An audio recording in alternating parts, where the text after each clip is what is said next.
guys, welcome to a brand new episode of Toxic Crime Tuesdays. So if you're new to my channel, my name is Shannon, and every single week I speak about a true crime case that has inspired me to speak out and share with you all. So if, like me, you're a desktop detective, then please consider subscribing to my channel. Also, turn your notifications on so that you're notified every time I upload a video. Maybe leave a nice little comment down below and like this video, obviously, as long as you enjoy it. If you don't enjoy it, then I don't want you to like or subscribe because there's no point. I only want people that actually enjoy hearing me talk. So, yeah. Anyways, this episode it has been quite highly requested. There's been a couple of people that have asked me to cover it, and it is, which you'll probably all be happy to hear, it is a serial killer case. Well, it is a pretty well-known case, but I think it's one of those that I think some of you may know a lot about this case. Some of you may just know of it and just know some of the details, or maybe you haven't heard of it at all, which, to be honest, I actually wasn't that aware of this case. It was only until I was actually requested to do it, and then I looked into it and was like, Jesus Christ, this case is insane. This is probably the most intense and disturbing case I have ever researched. This person that we are going to be speaking about today has possibly killed around 300 young girls in South America, which is probably one of the highest counts for a serial killer. Buckle in, because it is going to be one hell of a ride. As always, to fully understand the full context of this case, we need to go right back to the beginning. And this week's case is all about Pedro Lopez.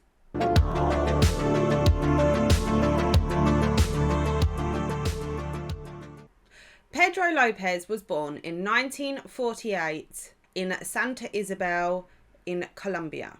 Pedro was born to Benilda Lopez de Castaneda. I've probably absolutely butchered that, so I'm really sorry. And his father was Medardo Reyes. I don't know. I've probably butchered that again. When Pedro's mother, Benilda, was 3 months pregnant with Pedro, she had already had 6 children. He was the 7th of 13 children, I think. And while she was 3 months pregnant, sadly, Pedro's father actually died. Pedro's father and his mother, they weren't actually in a relationship. Pedro's mother, Benilda, was actually a sex worker, and I think that's how they met. And then she ended up pregnant, and they kind of began a relationship during that time. Pedro's father was actually already married to someone else. So whilst Benilda was just 3 months pregnant, Pedro's father was a member of the country's right-wing club. Right-wing party, not club. What is wrong with me? Who was killed in La Valencia? Sorry. I might have to put it down below in a text so you know actually what it is and you're not taking from what I'm saying, because it's probably a huge mispronunciation. So yeah, already a really rough start. Pedro's mother was just 3 months pregnant. She already had like 6 other children, and now she was a single mother. Colombia at that time as well, in this specific area, was not a nice place to live. It was a pretty high risk area for all sorts of crimes and criminal activity, and the economy was really, really struggling, so it was not the best place to bring up a family. However, whilst Pedro was a child, he was said to be a really loving, polite little boy. He was always very helpful towards his mother and his other siblings, and considering the struggles within their family, I can imagine having 13 children, and having 13 children in any country, no matter their economic status, I'm sure is a real struggle, especially if you're doing it on your own as well. So I think they all tried to make it work. There's not a lot of information on it. I think Benilda, she loved all of her children. The siblings got along as well as you could when there's so many of you in one household. But it's fair to say that they were struggling financially and life was pretty hard for all of them. Pedro seemed to be doing well in school. He had a lot of friends. He was very well liked, and he was said to be a really nice little boy. But this seemed to all change around 8 years of age, and Pedro was actually kicked out of his house by his mother because he was caught molesting his sister. And upon finding this out, upon seeing this, Benilde kicked Pedro out, and then afterwards she actually found out that he had also tried molesting another one of his sisters. So Benilde just, well, I couldn't imagine being a mother in that kind of situation. But she decided to do what she thought was best, I guess. And she kicks him out, and then Pedro began his life on the streets. So it's also important to note that we've touched upon the fact that Benilde was a sex worker, and it is said that Benilde would bring these men, her clients, home, and this is thought to be where Pedro's interest in sex at such an early age and his interest in incest stemmed from, because he was witnessing it quite regularly from his mother. And I'm not condoning it or anything else either, but you have to wonder why such a young child has an interest in sex. Like, you don't expect that from a typical 8-year-old. 8-year-olds shouldn't even know the word sex or know what sex is, and they certainly shouldn't witness it either. So living on the streets, I think, become the catalyst to Pedro's life of crime. Pedro at this point was extremely vulnerable. He was 8 years old. He was just a kid. I don't condone what Pedro did by any means. However, he was just a child, and he certainly should not have been kicked out of his home. It is something that should have been dealt with appropriately and not just dismissed. So Pedro was living on the streets, and he was lonely. He had no food.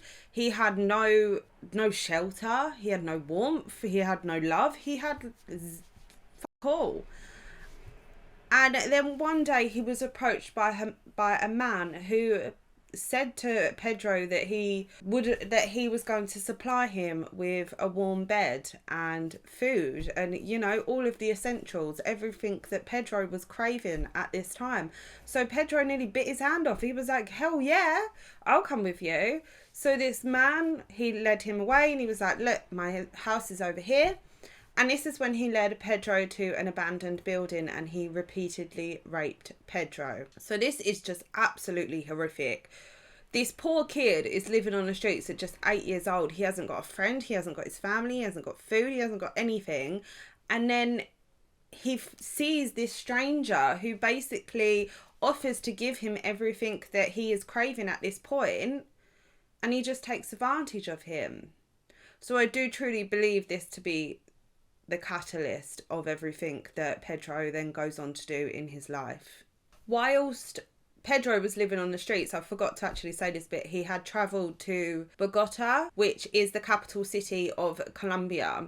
This is where he was living on the streets. And he was not the only child living on the streets. There was a multitude of children living on the streets at this point, and they all kind of formed this group which were named as gamins. Yeah, any word that I don't know, I don't know how to pronounce, I'm just going to put in a text because I can't pronounce it. Whilst joining this gang as well, Pedro had begun smoking bazuco, which is an impure form of cocaine. She was just 8 years old, and this was not uncommon. This was regular amongst these young children that were living on the streets, which is just incredibly sad.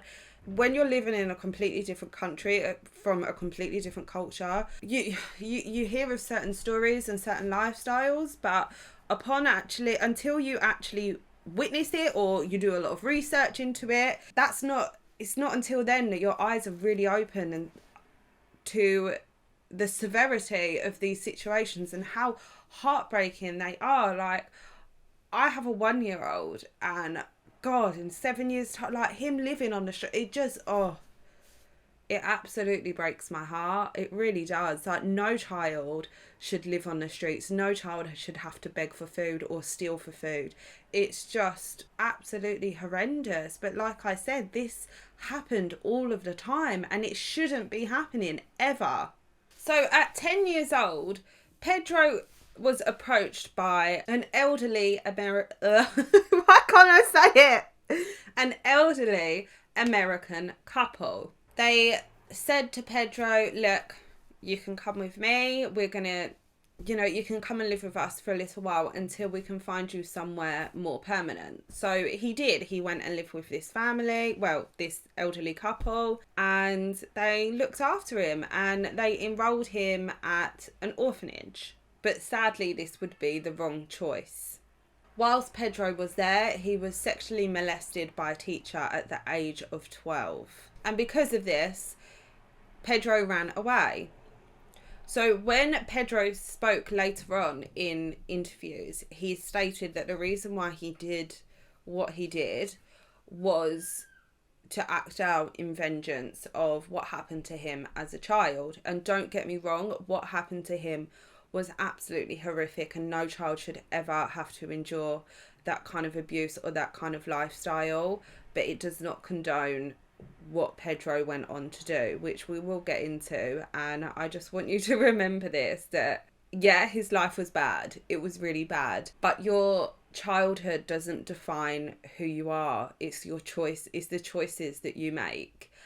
And these choices, like, where was I going with this? And you can choose who you want to be defined as. It's down to you what kind of person you want to be. And sadly, Pedro wanted to be a serial killer and a rapist.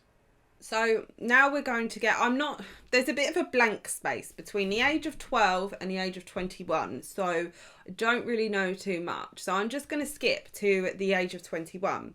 When Pedro was arrested for stealing a car. Whilst Pedro was in prison, he was gang raped, which again is absolutely horrific. However, this time, Pedro decided he was going to fight back. He was not going to let another person take advantage of him. And this is when Pedro decided to murder, I think it was 3 out of 4 of the people that gang raped him, using a makeshift knife. So after this happened, because obviously this happened in prison, it is unknown whether Pedro was actually given more jail time for this. I'm hoping he did. Some may argue that he acted in self-defense, and I do totally get that, but it is still murder, so you still need to get some kind of repercussions for that. So yeah, I'm not too sure. Some sources say he did, some say he didn't, so I don't know. So I'm not going to say for sure what happened. Upon Pedro's release from prison, something just kind of clicked in his brain. I think it kind of got to the point where Pedro just thought he's not taking this shit anymore and he was going to act out. I think every event that happened to him was some kind of catalyst to his murders. But I think when he was gang raped and then he acted out in revenge and killed those men, I think that was the most paramount catalyst to everything, because he had never acted out before. When Pedro was at his most vulnerable, he was taken advantage of. He didn't do anything about it afterwards. And when these men gang raped him, I think he personally just thought that he's not going to be vulnerable anymore. Pedro already lacked trust in adults. He never had a good relationship with his mother. He never trusted her. And she kicked him out. She bowed out on him. So the kindness of a stranger could have turned Pedro's struggle with the world into a realisation that life is not all bad. And it gave him hope. And then all that hope was diminished when that stranger raped him. And Pedro was just fed up of being the victim. He did not want to be a victim anymore. He did not want anyone to take advantage of his vulnerability. And this incident in particular just made something click in Pedro's brain. And he would no longer be the victim. Although Pedro was able to release a lot of rage and anger out when he murdered these people, this probably gave him some sort of realization that that he actually enjoyed doing this. He enjoyed watching people suffer and inflicting pain upon them and ending their lives ultimately. Outside the confines of prison, Pedro decided that his victims were going to be similar to the kind of victim that he was. Someone vulnerable, someone that was at rock bottom, someone that was very trusting of strangers. And that would become young girls, specifically of Indigenous backgrounds.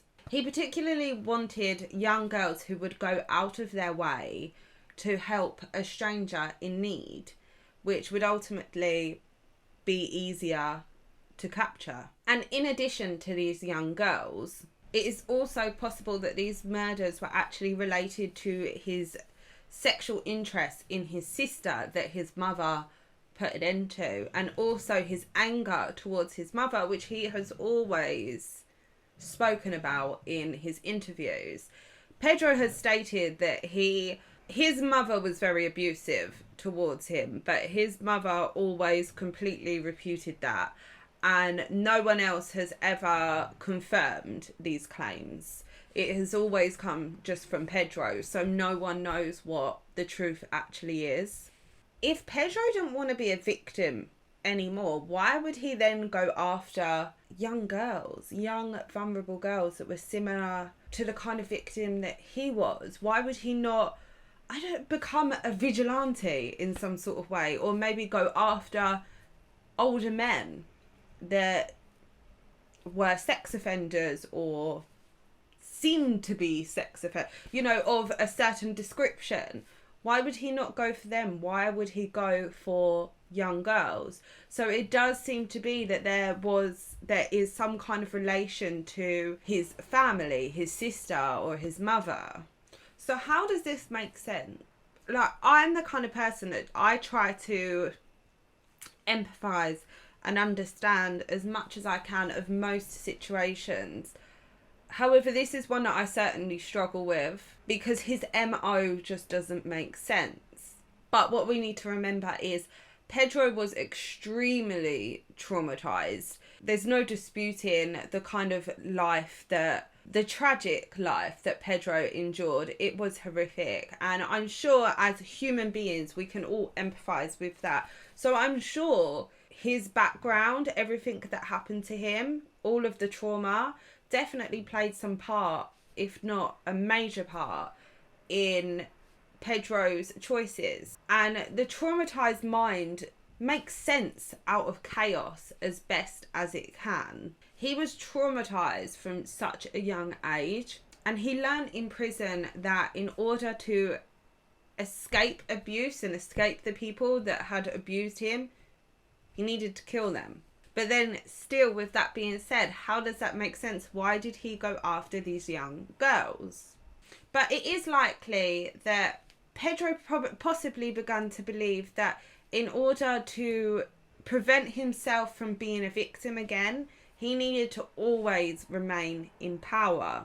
And he possibly felt that older men could easily overpower him, so he needed to attack the most vulnerable, which were young children. It is unknown, and it's not really theorized why he chose young girls as opposed to young boys, or why he didn't go after grown men. That's not really known. But like I said, he was obviously really shocked, so he probably couldn't make sense of it either. He probably had no idea why. Additionally, it is also important to note that when Pedro molested his sister, obviously he was kicked out, and shortly after that he was then raped by a stranger.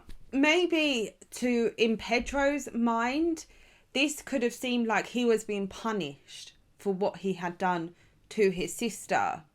So this could have created a huge amount of anger and vengeance towards his sister, which is maybe why Pedro then decided to go for young girls. But that is just a theory. So anyways, with all the psychological aspects out of the way, I'm just going to carry on with the case and carry on with Pedro's series of murders. So I just want to note that before I go any further, that viewer discretion is advised, but also I can't actually give any descriptions on the victims, which is really sad because normally I would like to speak about the victims. I don't even know their names. I don't even think Pedro did, to be honest. Most of these children, most of these children were homeless. Their names and all of their personal details, most of them are unknown. And there is so many victims as well, so it would be really hard to go through every single one of them, and it would probably be about a 4-hour video. So I'm just going to go on with the events and then the investigation. Pedro travelled to Peru, where he would begin his murder spree, seeking out young girls specifically from indigenous backgrounds. He would lure his victims to remote areas where he would rape and murder them. And he later reported that he had murdered dozens during the late 1970s. One day, Pedro was caught by the Ayachucos community, which Ayachucos is a town in Peru. So he was caught trying to kidnap a 9-year-old boy. And this is when the community fought back. They were not having this. So the group submitted him to tribal law and attempted to bury him alive. A Western missionary convinced the group to let him go and just turn him over to the Peruvian police instead, who promptly deported him to Colombia. So at this point, the police are like, I'm not dealing with this, send him back to where he come from. So that's what happened. And then shortly after this, Pedro decided that he was going to move to Ecuador. And Pedro had stated that he actually was killing 3 girls a week in Ecuador, and stated that he much preferred the girls in Ecuador. He was quoted saying, "I like the girls in Ecuador. They are more gentle and trusting, more innocent." And this, I think, is what interested Pedro the most. He was obsessed with innocence. This is why Pedro would always murder. He would always rape and murder during the day, never at night, because he wanted to see his victims' faces. He wanted to see that innocence being drained away from them, like he had when he was younger. So that seemed to be his main MO. He wanted to go after the most innocent and the most vulnerable, which ultimately, sadly, are children. In Ecuador, so many girls were going missing. Some that were living on the streets and some that were living at home with their families. And many families were going to the police and they were telling them that their daughters are going missing. They haven't seen them, but it was never taken seriously. This is something that happened regularly. Children running away, children living on the streets. So when these kind of cases happened, police just kind of look the other way. So more often than not, families would go out and they would start their own search parties trying to find these young girls. However, they would never find them. One mother was even paying money to put ads in the newspaper about her missing daughter and for information. The police weren't even doing it. They weren't even trying to put out any kind of media coverage. The families of the victims had to do it themselves, which is just ridiculous. Like, the police should have been a lot more cooperative and a lot more willing to help these poor families trying to find these young girls. In the Ambato area in Ecuador, a woman named Carlina Roman and a group of her peers were absolutely shocked when they found Pedro trying to lure her own daughter away from a busy market. Can you just imagine that though? Going shopping with your child and thinking your child is safe next to you, and then looking over and discovering that your child is being lured away by a creepy guy. It's just proper scary. Like, how easy it is to take a kid. Like, it just makes me want to have like Carter just strapped to my leg at all times. It's just so scary how quick and easy it is to just do it. So Pedro was later arrested for trying to kidnap this little girl, and whilst in police custody, he was questioned about the number of girls that had previously gone missing, because they were starting to connect the dots now. In every area, every country that Pedro had been in, there had been a series of girls that had gone missing. So Pedro was being interrogated and he just refused to give up any kind of information. But they were able to arrest him for attempting to kidnap. So whilst he was in prison, an investigator named Cordova Godino went undercover as a fellow inmate. So he was doing this so that he could try and gain Pedro's trust and try to get some information from him, so that he could find out sort of about the victims and how many there were and where they were buried, so that they could go and uncover them and then take it from there. So this seemed to have worked, and eventually Pedro actually gave up all of this incriminating information, and he gave up all of the areas that these bodies were buried, and the police ended up unearthing 57 bodies. Some reports say 53, but most of them that I've seen have said 57. And coupled with his confessions as well, Pedro was charged with 110 murders. But it is suspected to be a hell of a lot higher. It is said to be around the 300 mark. Pedro actually claimed himself that he was responsible for around 200 more deaths in Peru and Colombia. So on July the 31st, 1981, Pedro Lopez pled guilty to the murders of 57 girls and was imprisoned in Ambato, where he was officially diagnosed as a sociopath. Because of Ecuador's laws, which this is just gonna absolutely blow your mind, Pedro could only have been sentenced to a maximum of 16 years. 16 years for 50, but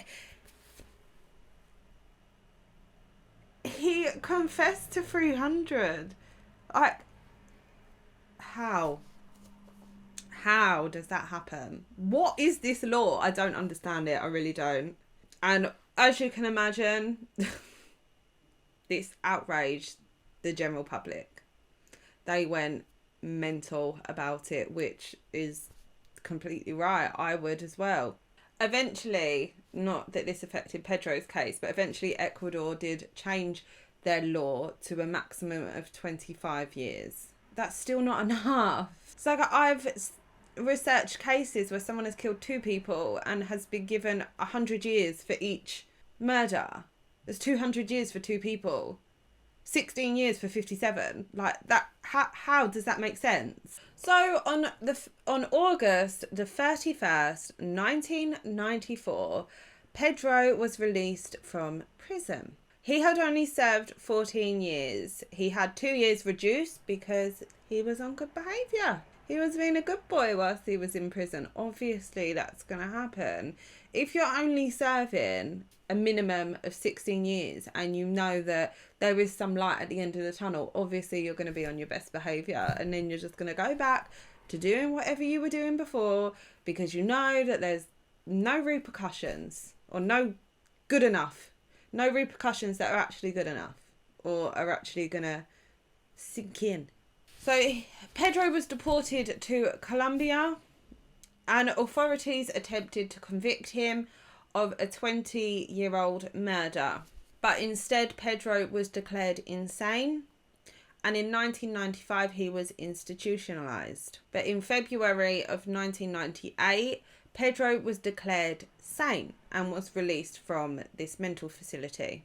He was released under a $50 bail, which is nothing, with additional stipulations. He went to go and visit his elderly mother, who said she said that he had asked for his inheritance. And then once he was informed of how of the conditions that she was living in, how poor she actually was. Pedro later vanished, and he has never been seen since. He could still be alive. We don't know.